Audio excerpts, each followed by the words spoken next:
And while sitting there autographing books, a demented black woman came up. The only question I heard from her was, "Are you Martin Luther King?" And I was looking down writing, and I said yes. The next minute I felt something beating on my chest.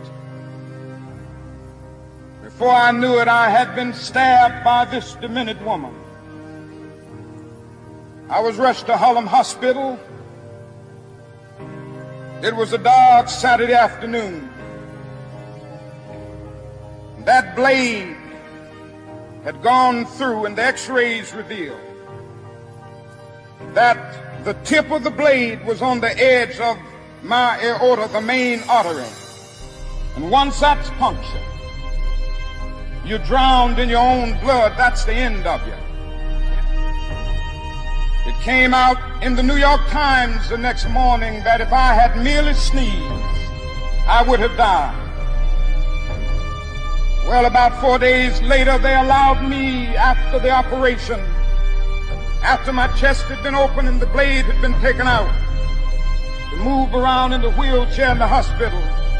They allowed me to read some of the mail that came in, and from all over the states and the world, kind letters came in. I read a few, but one of them I will never forget. I had received one from the president and the vice president. I've forgotten what those telegrams said. I'd received a visit and a letter from the governor of New York, but I've forgotten what that letter said. But there was another letter that came from a little girl, a young girl, who was a student at the White Plains High School. And I looked at that letter, and I'll never forget it. It said simply, "Dear Dr. King, I am a 9th grade student at the White Plains High School." She said, "While it should not matter, I would like to mention that I'm a white girl. I read in the paper of your misfortune and of your suffering. And I read that if you had sneezed, you would have died. I'm simply writing you to say that I'm so happy that you didn't sneeze." I want to say tonight that I too am happy that I didn't sneeze, because if I had sneezed, I wouldn't have been around here in 1960, when students all over the South started sitting in at lunch counters.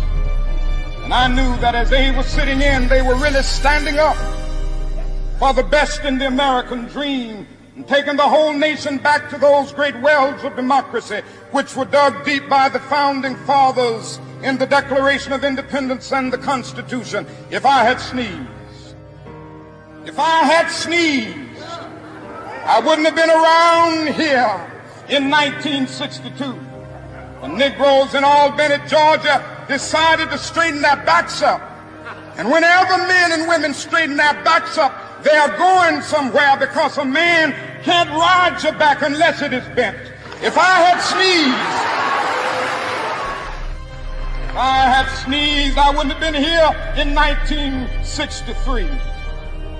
The black people of Birmingham, Alabama, aroused the conscience of this nation and brought into being the Civil Rights Bill. If I had sneezed, I wouldn't have had a chance later that year in August to try to tell America about a dream that I had had.